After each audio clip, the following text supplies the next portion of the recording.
प्रभु यीशु मसीह में मेरे प्रिय भाइयों और बहनों को जय मसीह की। वैसे तो मसीही संस्कार बहुत सारे होते हैं, लेकिन इन मसीही संस्कारों में यदि कोई संस्कार प्रमुख माना जाता है तो वो है बपतिस्मे का संस्कार। यानी कि बपतिस्मे का यह संस्कार जो है वह सबसे अग्रणीय माना गया है।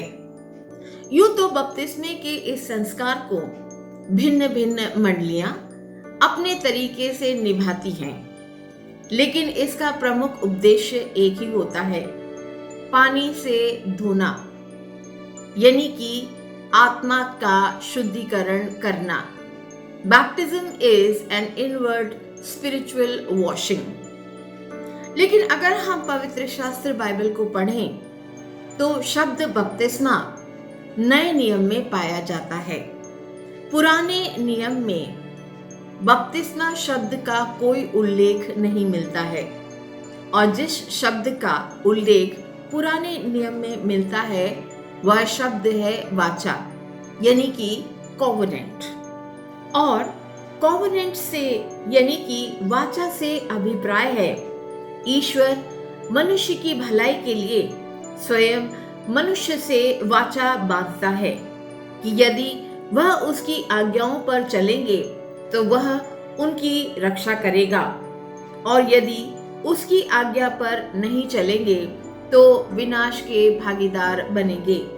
वाचा यानी कोवेनेंट का दूसरा अर्थ है परमेश्वर अपने लोगों को दूसरों से पृथक कर उन्हें विनाश से बचाता है, और जो अलग रह जाते हैं वो विनाश पाते हैं। उदाहरणतः स्वर्ग से परमेश्वर ने देखा तो बुराई के अतिरिक्त पृथ्वी पर कुछ दिखाई नहीं दिया।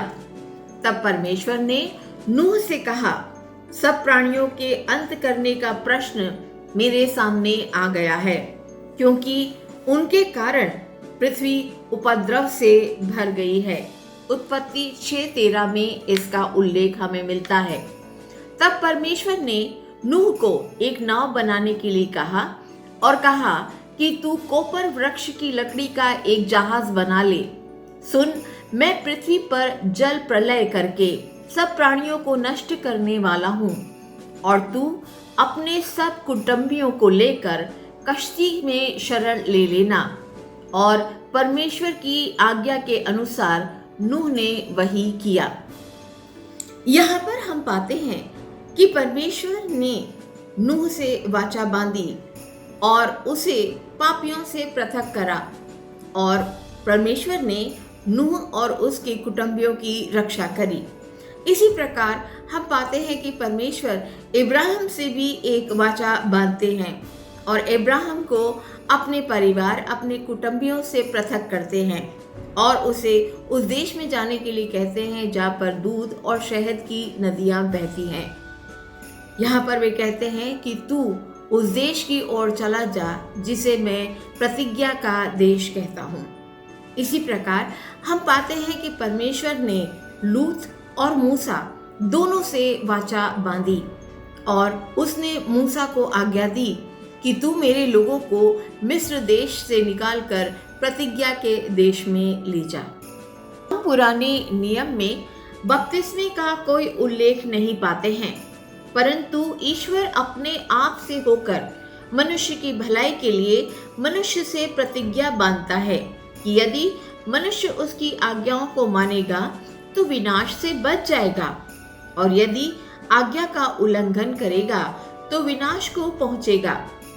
जिन जिन लोगों ने या जिन जिन जातियों ने परमेश्वर की आज्ञाओं का उल्लंघन किया, परमेश्वर ने उन सबको नष्ट कर दिया जिन्होंने आज्ञा का उल्लंघन किया था। बपतिस्मा और वाचा दो पहलू हैं, एक पुराना है और दूसरा नया है। पुराना पहलू मनुष्य का पुराना जीवन है, नया वह जीवन है जो बपतिस्मा लेने के बाद प्रारंभ होता है।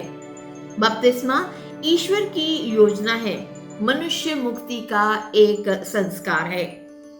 जो मनुष्य बपतिस्मा ले लेता है वह एक नए जीवन का आरंभ करता है और पुनः जीवित मसीह की सहभागिता में रहता है।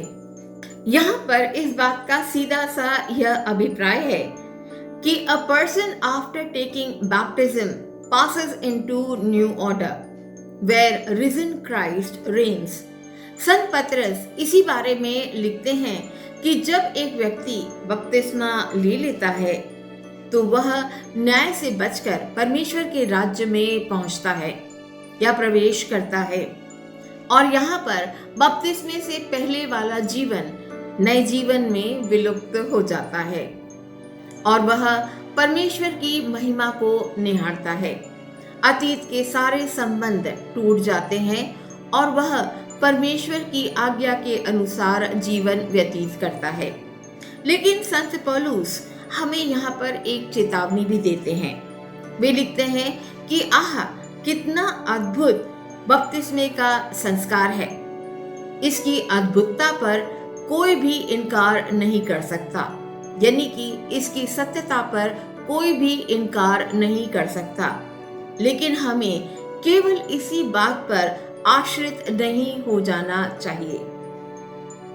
संत पौलुस यहाँ पर इस बात की तीव्रता को महसूस करते हुए हमें यह चेतावनी देते हैं कि बपतिस्मे के संस्कार की अद्भुतता पर हमें आश्रित नहीं होना चाहिए।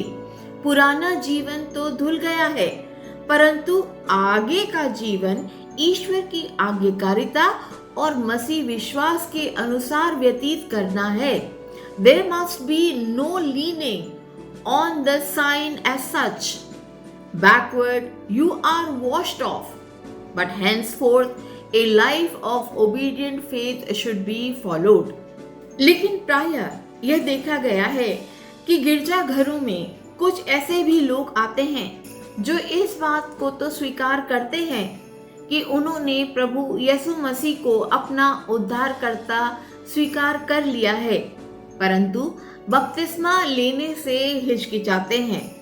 इस संबंध में हम यही कह सकते हैं, जैसा कि कुलिसियों की पत्री 2:12 में लिखा गया है, और उसी के साथ बपतिस्मा में गाड़े गए और उसी में परमेश्वर का सामर्थ्य पर विश्वास करके जिसने उसको मरे हुए में से जिलाया उसके साथ जी उठेंगे। इसी प्रकार रोमियो 6:4 में लिखा गया है, अतः उस मृत्यु का बपतिस्मा पाने से हम उसके साथ गाड़े गए, ताकि जैसे मसीह पिता की महिमा के द्वारा मरे हुओं में से जिलाया गया, वैसे हम भी नए जीवन की चाल चलेंगे। मसीह में मेरे प्रिय भाइयों और बहनों, संत यूहन्ना का बपतिस्मा पश्चाताप का बपतिस्मा था। वे स्वयं इस बात की गवाही देते फिरे कि मेरे पीछे जो आ रहा है वह तुम्हें जल और पवित्र आत्मा से बपतिस्मा देगा, यानी कि प्रभु यीशु मसीह के द्वारा दिए गए बपतिस्मे में जल और पवित्र आत्मा दोनों शामिल हैं। बपतिस्मे का रूप और किस्म किसी प्रकार का क्यों ना हो, इसमें कोई वाद विवाद नहीं होना चाहिए। इसके अंदर सबसे महत्वपूर्ण बपतिस्मे की आत्मा है, और वह आत्मा यह है कि dying with Christ and being risen with Christ. तभी प्रभु यीशु मसीह हमें स्पष्ट तौर से कहते हैं कि जाओ, पिता, पुत्र और पवित्र आत्मा के द्वारा लोगों को बपतिस्मा दो। आमीन।